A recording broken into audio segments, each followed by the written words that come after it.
Salut à tous, bienvenue dans The Programmatic Society, un programme qui vous propose d'entendre la voix de ceux qui font le marché du programmatique, en français dans le son, international dans le ton. Une émission soutenue par Google avec pour partenaires médias Redcard et 100% Média. Ce contenu est accessible également en podcast sur les principales plateformes d'écoute. Cette semaine, notre thème est le suivant. Quelles sont les dernières innovations technologiques dans l'univers programmatique ? Le secteur de la publicité digitale et plus particulièrement du programmatique est en mouvement perpétuel. Devant faire face à de nombreux bouleversements, les acteurs du marché n'ont d'autre choix que de s'adapter et faire preuve de créativité afin de répondre aux exigences du marché tout en respectant la vie privée de l'expérience de navigation des internautes. Nouvelles technologies de ciblage, nouveaux formats, nouveaux médias, automatisation des campagnes, l'innovation au service de la performance marketing est omniprésente dans le programmatique. Afin d'en comprendre les enjeux actuels et les solutions mises en œuvre, nous demanderons à nos invités de quoi parle-t-on quand on parle d'innovation programmatique ? Quels sont les enjeux marketing et business derrière ces innovations technologiques ? Et enfin, quelles sont les dernières innovations que vous avez pu observer dans l'écosystème programmatique ? Pour en discuter, Amélie Michelon de Google DV360, Aurélie Chaud de KR Wavemaker, Gauthier Lemann de Air France. Une émission présentée par Michel Juvillier. Bonjour à tous. En compagnie aujourd'hui de 3 spécialistes pour parler innovation programmatique. Bonjour Amélie. Bonjour Michel. Bonjour Aurélie. Bonjour. Bonjour Gauthier. Bonjour. Et bienvenue sur The Programmatic Society, puisque c'est la première fois que tu nous rejoins. Et merci Aurélie et merci Amélie d'être à nouveau, je vais y arriver, parmi nous. Première question, quand on parle d'innovation technologique programmatique, de quoi parle-t-on ? Alors, quand on parle d'innovation en programmatique, en réalité, à mes yeux, c'est un sujet qui est vraiment inhérent à ce levier, dans le sens où faire un achat en programmatique suppose en fait de pouvoir capitaliser sur une plateforme qui va vraiment coller aux besoins de l'annonceur et au-delà de l'annonceur aux besoins de l'agence. Et ça suppose en fait une certaine agilité, une capacité à anticiper les besoins et donc à innover en permanence pour coller à ces besoins. En fait, quand on parle d'innovation en programmatique, on parle aussi de robustesse, de vision long terme et comment une plateforme s'adapte en permanence sur le plan technologique pour parvenir à tenir les ambitions d'un annonceur, tenir des performances. En général, l'annonceur va considérer une plateforme à la fois pour ses capacités d'accès à différents types d'inventaires, mais aussi ses capacités de reach. Au-delà de ça, ses capacités de ciblage qui ont vocation à être les plus granulaires possibles, ses capacités d'optimisation, ses capacités de reporting. Et finalement, quand on parle d'innovation, il faut considérer l'innovation sur l'ensemble de ces étapes, sur l'ensemble de ces points, parce que c'est en réalité là qu'une plateforme comme DV360 va investir en fait, en recherche, pour toujours tenir cet engagement in fine de performance. Et quand on prend le prisme d'une agence, là en l'occurrence évidemment tous ces points-là sont clés, tous les points que je viens de citer, mais il y a aussi une autre dimension qui est intéressante, c'est la capacité d'une plateforme à être ergonomique, à avoir un usage qui soit le plus simple possible au sens positif du terme, j'entends par là efficace dans son opération, pour que l'agence, le trader, puisse ensuite dégager du temps pour accompagner son annonceur, son client, et sur des tâches qui vont avoir davantage de valeur ajoutée. Donc en fait, là aussi, l'innovation se situe vraiment dans la façon dont la plateforme va pouvoir rendre service aussi à ceux qui l'opèrent. Donc, on a tendance parfois, je trouve, à considérer l'innovation en programmatique sous le prisme de l'accès aux différents types de médias, DOH, audio, etc. Et je pense que c'est effectivement non seulement intéressant, mais c'est important. Mais il n'y a pas que cette dimension-là, en fait, qui est importante quand on raisonne AdTech, quand on réfléchit innovation en tant que plateforme AdTech. En fait, on va réfléchir l'innovation aussi sur d'autres capacités, d'autres fonctionnalités qui sont en fait indispensables à la performance des campagnes. Cette performance donc des campagnes qui passe par un confort opérationnel. Si je me place au niveau des traders, de par ce que tu évoquais tout à l'heure, la simplicité, l'ergonomie et l'efficacité opérationnelle, mais pas que, puisque tout ça, c'est également la conséquence d'une R&D permanente, je dirais. Exactement. Via l'agilité de l'outil, la robustesse et cette fameuse vision long terme qui permet d'avoir cette fameuse R&D permanente, si je puis résumer à peu près ce que tu as évoqué. C'est ça. Merci Amélie. De ton point de vue, justement, Aurélie, Amélie a évoqué la réalité opérationnelle au niveau des trading desks et des agences.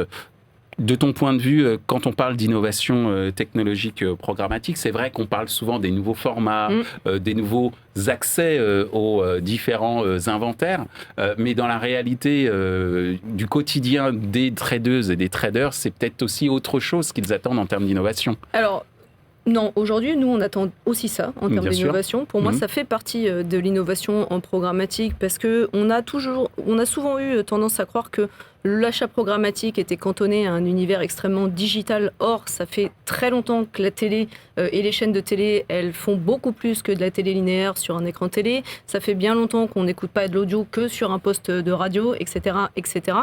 Donc, une des innovations technologiques importantes de ces dernières années et qui continue de croître, c'est justement la capacité à aller chercher des inventaires qui vont bien plus loin que le digital. Et au même titre que le digital ne devient plus un média au sens propre du terme, mais finalement un moyen d'expression de l'ensemble des médias, l'achat programmatique nous permet de suivre ces usages et ces tendances. Donc ça, pour moi, c'est un point important dans nos stratégies. Effectivement, ça ouvre des problématiques de transformation dans les agences et de gestion de la multiplicité de ces campagnes. On a beaucoup travaillé, notamment via PBU, le trading desk du groupe, et Google, à la création d'un outil qui permet justement d'accompagner les traders à gagner du temps pour monter des campagnes, et notamment monter ces campagnes qui deviennent de plus en plus complexes, pour avoir un temps passé plus important sur la partie bilan, insight, et justement travailler les futures campagnes. Donc pour moi, ça fait partie des innovations programmatiques. La deuxième chose qui me vient en tête, c'est aujourd'hui une innovation qui est plus un concept, mais qui tend à se développer de plus en plus par le biais d'intermédiaires technologiques. C'est ce qu'on appelle le SPO. Donc le SPO, c'est un doux mot qui veut dire Supply Path Optimization, et qui consiste globalement à optimiser les voies d'accès entre l'acheteur et l'éditeur pour acheter l'inventaire de l'éditeur. Le constat aujourd'hui, c'est que l'univers programmatique est fait de beaucoup d'innovations technologiques, mais aussi de beaucoup d'intermédiaires, à la fois revendeurs et à la fois intermédiaires technologiques, qui répondent finalement à la demande des agences, qui consiste à demander un accès à n'importe quel inventaire, et à la demande des éditeurs, qui consiste à monétiser leur contenu. Mais aujourd'hui, ça s'est fortement démultiplié. On constate que parfois, pour accéder à l'inventaire de certains éditeurs, on a plus de 300 voies d'accès. Et mine de rien, pour s'y retrouver, c'est pas si simple que ça. Donc aujourd'hui, beaucoup d'entreprises travaillent sur ce type de sujet afin d'optimiser justement le suivi de ces achats entre acheteurs et vendeurs, et de trouver finalement la voie qui permettra à l'un d'être le plus économique et le plus performant, et à l'autre d'être le plus rentable et le plus profitable.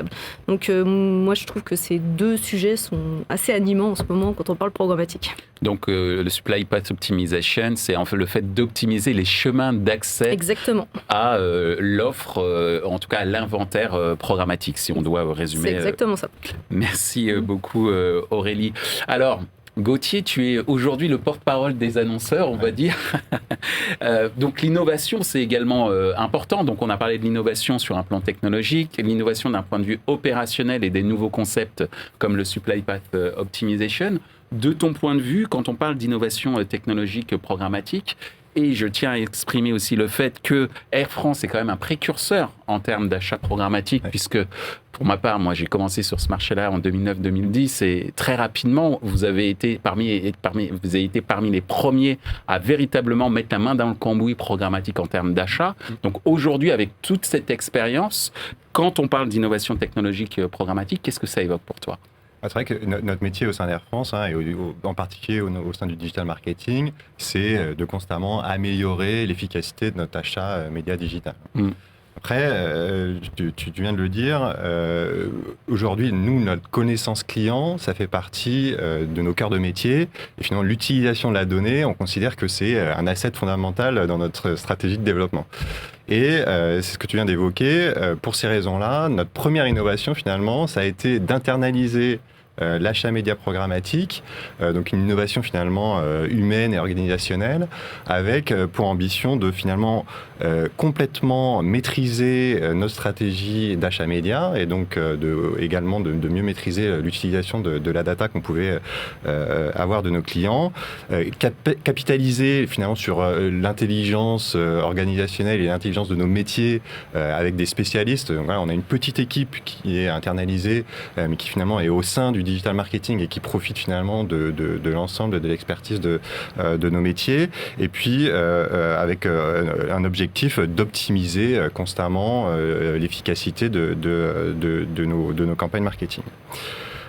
Ça, c'est cette première innovation, effectivement. Après, en innovation, disons, purement technologique, là, j'ai 3 exemples qui me viennent en tête. Le premier, ça va être une utilisation assez innovante qu'on fait de DV360, qui s'appelle le Custom Bidding. Et donc, en fait, on a développé spécifiquement pour Air France, au sein de DV360, un algorithme qui, finalement, utilise des événements. Donc, finalement, c'est des KPI qu'on utilise pour améliorer l'efficacité de nos campagnes, des KPI autour du search ou du purchase. Et finalement, suivant l'objectif de notre campagne, on va plus ou moins utiliser ces KPI. Donc, je te donne un exemple. Si on va faire une campagne prospecting donc assez large, on va utiliser beaucoup plus le KPI Search, donc avec une augmentation de notre base de personnes qu'on va cibler, et un petit peu moins ce KPI Purchase. Au contraire, quand on va faire une campagne de retargeting, donc avec des clients que l'on connaît et que on veut pousser vers l'achat, on va plus utiliser ce KPI Purchase, mais on va continuer quand même à utiliser ce KPI Search pour finalement agrandir notre base de prospects et mieux performer. Deuxième exemple, un peu de technologie qu'on utilise, d'outils technologiques qu'on utilise, ça va être notre CDP. Customer Data Platform. Aujourd'hui, elle collecte des données clients sur l'intégralité du parcours client, et finalement, on va l'utiliser évidemment pour actionner notre data first party. Donc, sur l'ensemble des touchpoints clients, on va utiliser cette donnée pour personnaliser nos actions, personnaliser nos campagnes. Elle permet aussi finalement chez nous fournisseurs de données third party de créer ce qu'on appelle des lookalike. Donc voilà, on a nos clients que l'on connaît, et on va chez nos fournisseurs trouver les clients qui correspondent à nos clients et qui vont évidemment avoir une capacité à acheter beaucoup plus facile. Est-ce que ça veut dire, excuse-moi de t'interrompre, que ça passe par ce qu'on appelle aussi aujourd'hui de la data collaboration ? Alors, on a aussi lancé cette partie-là, donc la seconde partie, avec des entreprises qui finalement nous ressemblent un peu. Alors, je ne vais pas te donner de nom aujourd'hui, mais effectivement, c'est dans le secteur du voyage, dans le secteur de l'hospitalité, effectivement, on a des données qui sont extrêmement intéressantes à partager.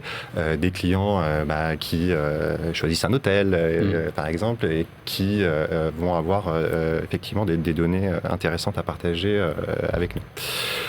Et puis, le dernier emploi de la CDP, ça va être évidemment l'orchestration de nos campagnes sur les différents canaux. Donc, évidemment, le search, mais aussi l'emailing, le display et ce genre de choses.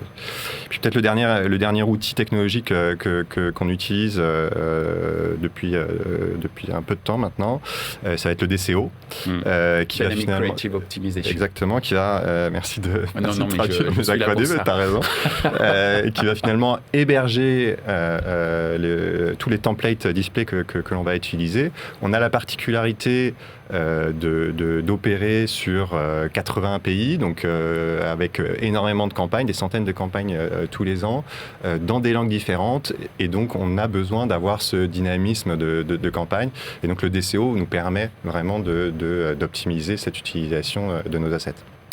Merci Gauthier. Donc ce que j'ai compris, c'est une innovation organisationnelle depuis plusieurs années. Ouais. Une innovation pour utiliser des outils qui permettent de mieux connaître son audience à travers la CDP et de pouvoir adapter les différents messages à travers la DCO, entre autres Dynamic Creative Optimization. En vous écoutant Aurélie et Gauthier, en fait j'ai découvert, je le dis, je ne le savais pas, que pour reprendre ce que tu disais tout à l'heure Amélie quand on parlait de R&D permanente, qu'en fait c'est une R&D qui est de plus en plus personnalisée.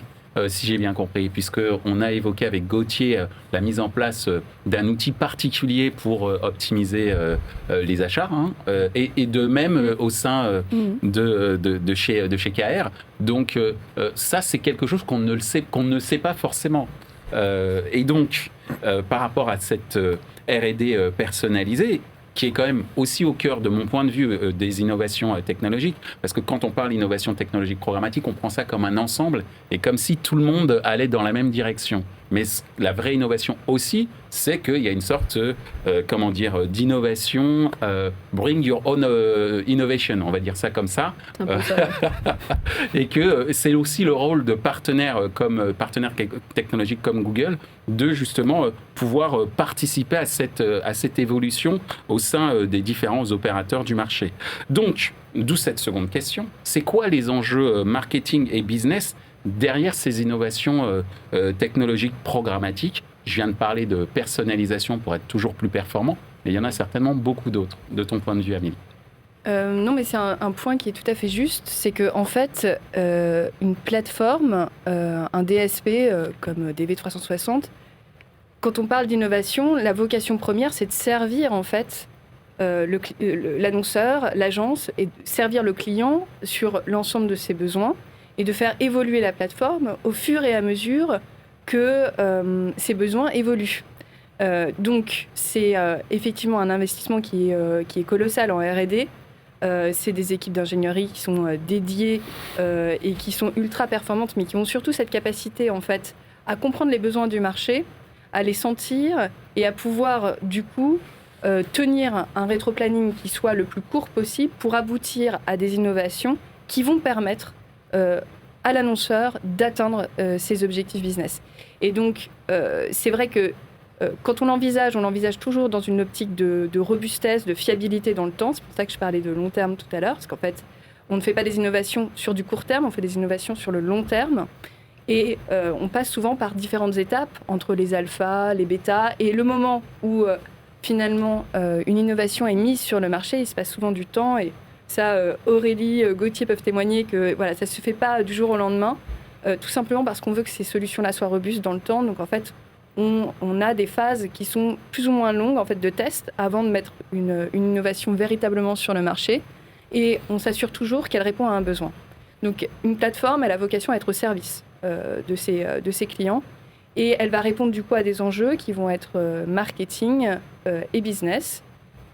Si on parle marketing, une des innovations sur lesquelles on travaille et on va continuer de travailler, c'est la disparition du cookie tiers et concrètement comment on va maintenir des use cases marketing demain sans cookie tiers.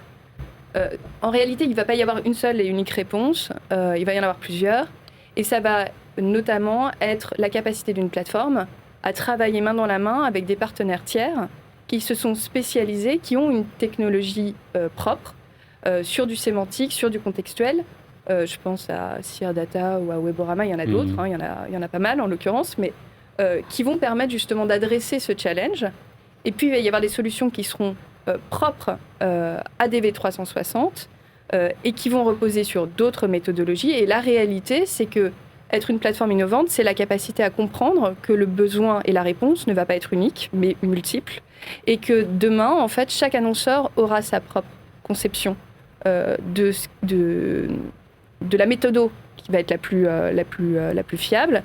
Et donc, cet enjeu de personnalisation dont tu parlais tout à l'heure, il est tout à fait vrai. C'est-à-dire qu'en réalité, les agences et les annonceurs vont s'approprier une méthodologie pour tenir, encore une fois, les use cases marketing qu'on a aujourd'hui avec le cookie tiers. Et il n'y aura pas une seule réponse pour tout le monde. En fait, chacun va s'approprier sa propre méthodo, sa propre voie. Donc ça, c'est plutôt pour les enjeux marketing. Il y a les enjeux de mesure aussi. En fait, quand on parle mesure, la réalité, c'est qu'aujourd'hui, dans le DV360, on va plutôt capitaliser aussi sur des tiers. Je pense à Médiamétrie, à IAS. En fait, là aussi, l'enjeu, c'est plus d'ouvrir en fait la plateforme à d'autres partenaires. D'abord parce que c'est une demande du marché. Et encore une fois, l'ambition d'une plateforme, c'est de coller aux attentes du marché. Et puis aussi parce que ça va nécessiter, dans la mesure où ça va nécessiter des développements spécifiques, on va du coup capitaliser sur ces développements pour pouvoir toujours mieux servir, aller plus loin avec ces partenaires-là. Et c'est en soi une innovation, parce qu'à chaque fois, c'est des développements spécifiques, etc. Et le dernier point, sur les enjeux business, en fait, je rejoins complètement ce que disait Gauthier. En fait, notamment en parlant de custom bidding, je pense que c'est effectivement une innovation qui est importante parce qu'elle permet justement cette personnalisation dont tu parlais. Parce qu'en fait, aujourd'hui, les KPI qui sont suivis par les annonceurs, ils sont de plus en plus variés, déjà d'une part, et puis parfois, ils sont multiples sur une même campagne.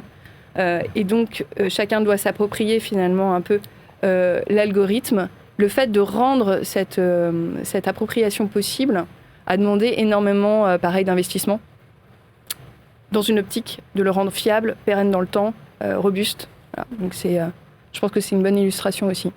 Merci Amélie. Donc, si j'ai bien compris, les enjeux du marché, du marketing et business, c'est d'abord de coller aux attentes de ce marché, mais qui a donc des réponses multiples, et ces réponses multiples permettent aux différents acteurs d'avoir, en tout cas de construire une innovation, une technologie, une plateforme qui répond à des méthodologies personnalisées pour chacun des acteurs qui seront amenés à exploiter la plateforme, si j'ai bien compris.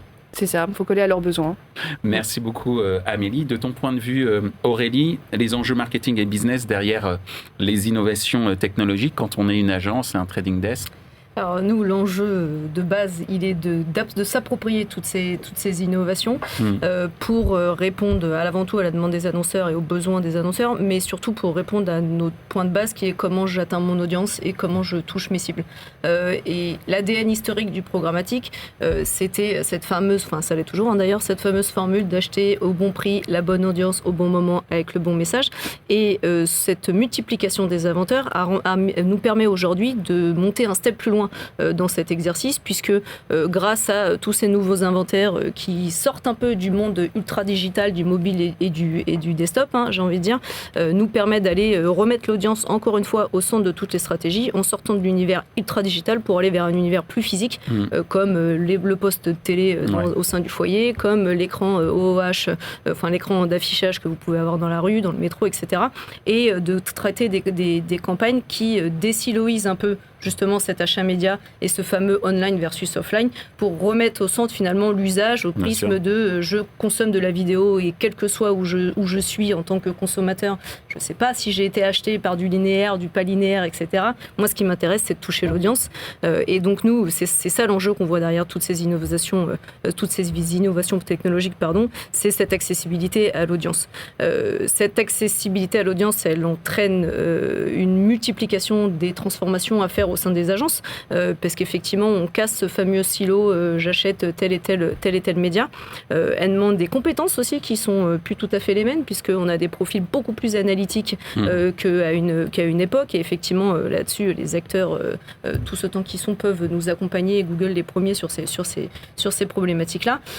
Et aujourd'hui, c'est vrai que la manière d'acheter se transforme énormément.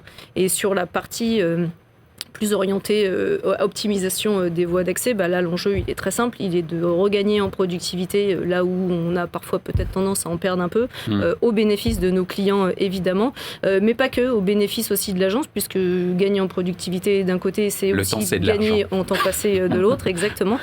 Donc c'est l'enjeu, il est à la fois de transparence entre cet euro investi entre l'agence et l'éditeur, et un enjeu aussi de mesure de la valeur que peut apporter tous les intermédiaires de la chaîne et de choisir quel est le bon partenaire pour accéder aux inventaires.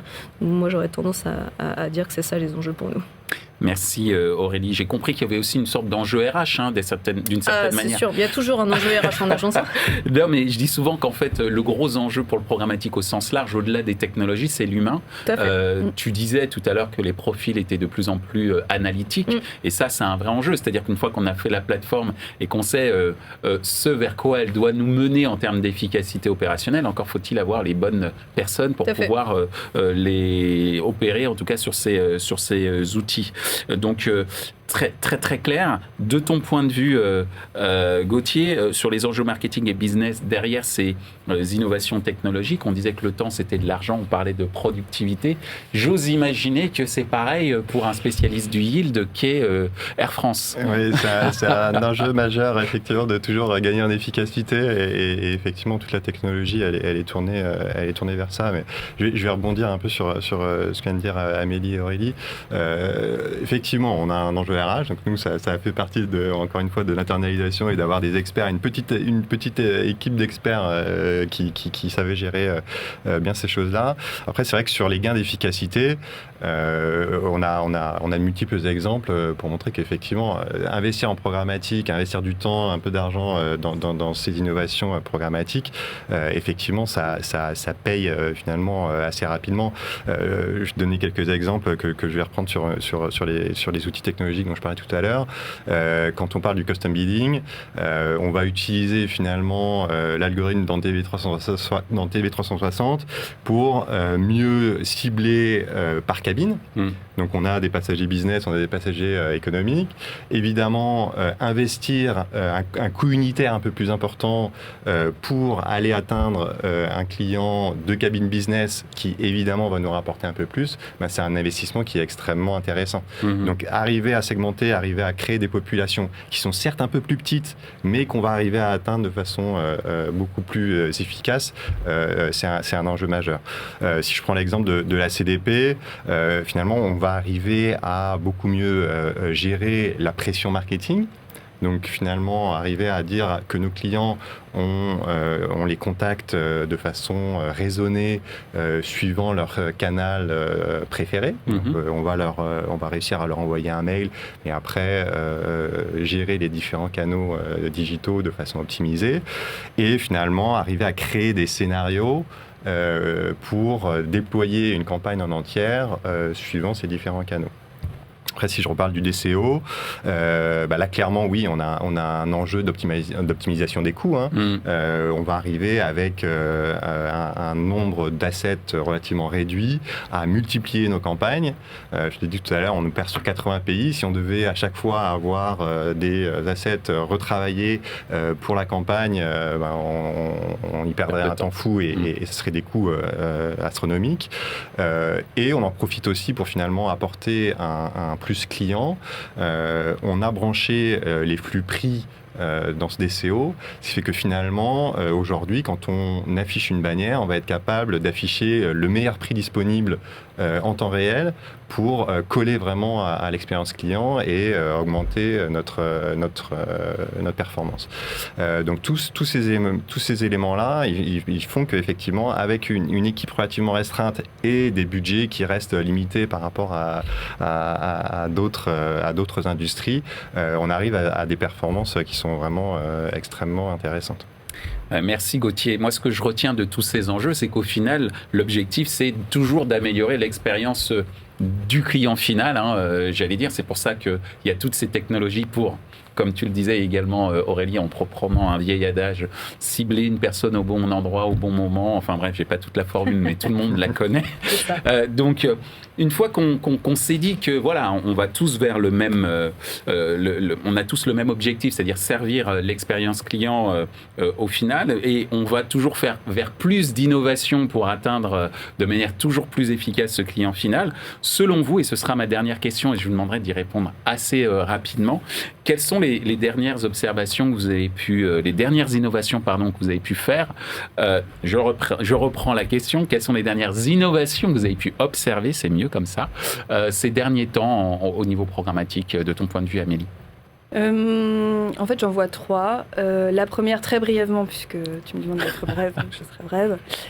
C'est l'essor évidemment du device télé le poste de télé, et comment en fait on l'adresse désormais aussi en programmatique. Ça, je pense que c'est un sujet qui va nous occuper sur la fin de l'année, qui nous occupera certainement toute l'année prochaine. Ça a été les 2 précédents épisodes étaient sur la télé. Voilà, exactement. Et donc tout l'enjeu de ciblage et de mesure qui va aller avec.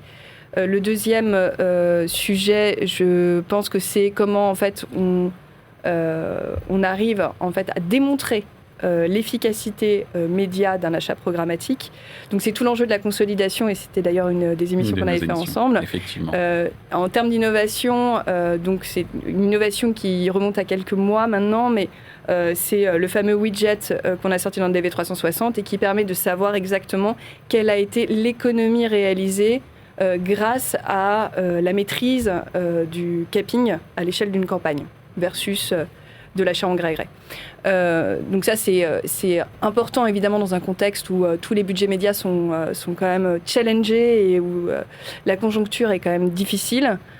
Pouvoir avoir cette vue sur ce qu'on a économisé me paraît assez essentiel. Et le dernier, c'est le cookie-less qui va nous occuper là aussi, je pense, encore quelques temps. Là, ça a été peut-être le tiers des émissions de cette année.